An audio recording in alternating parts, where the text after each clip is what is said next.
সবকিছু তো এখন মোবাইলে রাখা যায়। মনে যায় আনতে ইচ্ছা হচ্ছে সেটা গুগলে পেয়ে যাচ্ছেন, চ্যাটজিপিটির কাছে জিজ্ঞেস করলেই পেয়ে যাচ্ছেন। তাহলে মনে রাখার কোনো দরকার নেই। এটা কিন্তু সম্পূর্ণ একটি ভুল ধারণা। স্মৃতিশক্তি শুধু একটা নাম বা নম্বর মনে রাখার জন্য নয়, এটি আমাদের মস্তিষ্কের খুবই একটা পাওয়ারফুল এনার্জি। এই এনার্জি আপনার লাইফে সাকসেসফুল একটা পর্যায়ে নিয়ে যেতে পারবে। এই এনার্জি আপনার বিপদ আপদ, আপনার বিভিন্ন যে আপনার শারীরিক যে অ্যাক্টিভিটি, আপনার দৈনন্দিন কাজ আছে, এই এনার্জি সম্পর্কে আপনার যদি ধারণা না থাকে, আপনি যদি এটাকে অবহেলা করেন, আপনি যদি মনে করেন যে এটা দিয়ে কি আর হবে, কয়েকটা নাম নাম্বার মনে রাখাই তো যথেষ্ট, কিন্তু না, এটা আপনার লাইফের সাকসেসফুল একটা পর্যায়ে নিয়ে যেতে পারবে এবং এই এনার্জিটাই আপনার হেলথের ক্ষেত্রে সবচেয়ে ইম্পর্টেন্ট রোল প্লে করে থাকে। তো আসসালামু আলাইকুম, আমি ডাক্তার সাব্বির আহমেদ। আজকে এই এনার্জি সম্পর্কেই আলোচনা করব, কিভাবে আমাদের মস্তিষ্কের আমরা পাওয়ার বাড়াতে পারি। এই 5টি ধাপ সম্পর্কে জানবো। তার পাশাপাশি আপনি কোন কোন এক্সারসাইজ করার মাধ্যমে আপনি আপনার ব্রেইনের পাওয়ারটা আরো দ্বিগুণ বাড়াতে পারবে। তো ভিডিওটা খুবই ইনফরমেটিভ। এই 5 থেকে 6 মিনিটের ভিডিও আপনার লাইফে চেঞ্জ করার একটা ক্ষমতা রাখতে পারে।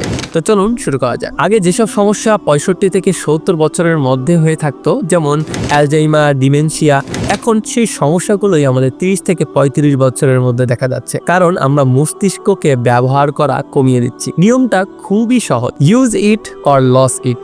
ব্যবহার করো, না হলে হারিয়ে ফেল। আসলে আমাদের মেমোরিটা কিভাবে কাজ করে সেটার 5টি ধাপ আমরা দেখে আসি। প্রথমটি হচ্ছে অ্যাটেনশন, মনোযোগ ধরে রাখার ক্ষমতা। দ্বিতীয়টি হচ্ছে রেজিস্টার, যা শুনি বা দেখি সেটা মস্তিষ্কে নিবন্ধন করে রাখা। 3 নম্বরটি হচ্ছে স্টোর, সংরক্ষণ করা, তথ্য মস্তিষ্কে জমা রাখার ক্ষমতা। 4 নম্বরটি হচ্ছে লং টাইম স্টোরেজ, দীর্ঘমেয়াদী আমাদের যে মেমোরি আছে সেগুলোকে ধরে রাখার ক্ষমতা। 5 নম্বরটি হলো রিটারিভ, প্রয়োজন হলে মনে করার সময় আবার তথ্য বের করে আনা। বন্ধুরা, এই 5টি নিয়মে আমাদের মেমোরি কাজ করে থাকে।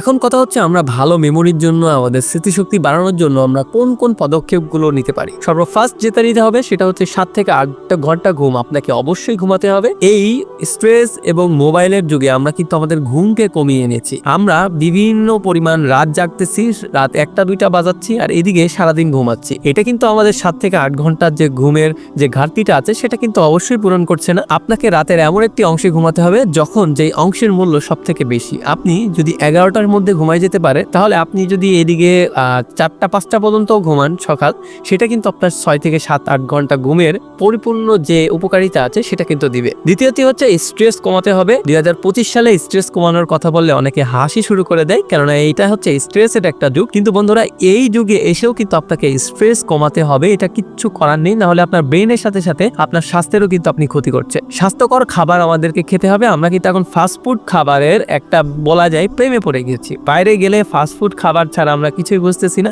এটাকে কিন্তু আপনাকে অ্যাভয়েড করতে হবে। কিছুদিন আপনাকে ব্রেন এক্সারসাইজ করতে হবে। ব্রেন এক্সারসাইজটা কিন্তু খুব ইম্পর্টেন্ট। আমি পরবর্তীতে ব্রেন এক্সারসাইজ নিয়ে আলোচনা করব। তারপর হচ্ছে আপনি শ্বাস প্রশ্বাসের ব্যায়াম করতে পারেন অথবা মেডিটেশন করতে পারেন। তারপর নতুন কিছু শেখার অভ্যাস করতে হবে, যেমন নতুন ভাষা শিখতে পারেন, আপনি কোরআন শরীফ শিখতে পারেন, আপনি গান শিখতে পারেন, আবার খেলাধুলা করতে পারেন। এগুলো করলে কিন্তু আপনার ব্রেনের যে নিউরো ট্রান্সমিটার গুলো আছে এগুলো সক্রিয় হবে। তারপর যেটা করতে পারেন, সবসময় তথ্যকে ইমেজ বা ছবি আকারে মনে রাখার চেষ্টা করতে হবে। আমরা যদি কোনো কিছু মনে রাখতে চাই অথবা কোনো নাম বা কারোর নাম, সেটা যদি আমরা কোনো একটা ছবির সাথে সেটাকে কানেক্ট করিয়ে দিতে পারি, তাহলে আমাদের ব্রেন খুব সহজেই সেটাকে ফাইন্ড আউট করতে পারে। আমাদের ব্রেন কিন্তু কোনো তথ্যকে তথ্য হিসাবে উপস্থাপন তার কাছে করে রাখে না, তার কাছে সেভ করে রাখে না।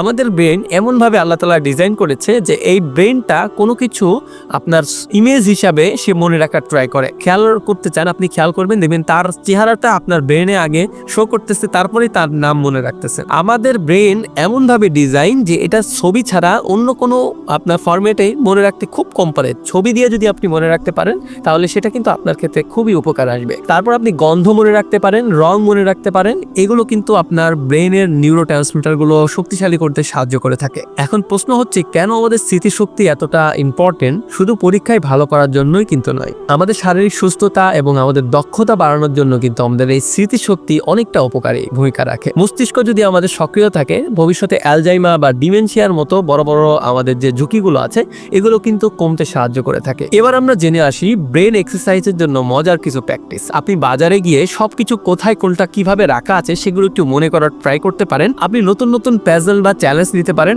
একই ধরনের কাজ আপনি প্রতিদিন না করে সেই কাজটাকে আপনি একটু ভিন্ন স্টাইলে করতে পারেন। এতদিন আপনি ডান হাত দিয়ে ব্রাশ করেছেন, এখন কিন্তু আপনি বাম হাত দিয়ে কিছুদিন ব্রাশ করতে পারেন। আপনি বাম হাত দিয়ে লেখার ট্রাই করতে পারেন। এক্ষেত্রে কিন্তু আপনার ব্রেইনের যে এক্সারসাইজটা আছে এটা কিন্তু হয়ে যাবে। তারপর আপনি যেটা করতে পারেন, আপনি কোনো কিছু গল্পের মাধ্যমে মনে রাখার ট্রাই করতে পারেন, তাহলে দেখবেন আপনি অল্প সময়ে খুব বেশি কিছু মনে রাখার আপনার যে অ্যাবিলিটি আছে এটা কিন্তু বেড়ে যাবে। বন্ধুরা, এইসব নিয়মগুলো যদি আপনি একটু ফলো করতে পারেন, আপনার কিন্তু ব্রেন এক্সারসাইজের পাশাপাশি আপনার হেলথকেও আপনি সুস্থ রাখতে পারবেন। তার পাশাপাশি যদি আপনার ব্রেনের জন্য কোনো প্রবলেম হয়ে যায় এবং ব্রেনকে আরও যদি শক্তিশালী করতে চান, সেক্ষেত্রে আপনি আমাদের হটলাইন নাম্বারে যোগাযোগ করতে পারেন অথবা আমাদের অ্যাপয়েন্টমেন্ট নিতে পারেন। তো আশা করছি বন্ধুরা সম্পূর্ণ বিষয়টি ভালোভাবে বোঝাতে পেরেছি। তো আজকের মতো এখানেই বিদায় নিচ্ছি, দেখা হবে অন্য কোনো এক ভিডিওতে। ততদিন পর্যন্ত ভালো থাকবেন, সুস্থ থাকবেন, আল্লাহ হাফেজ।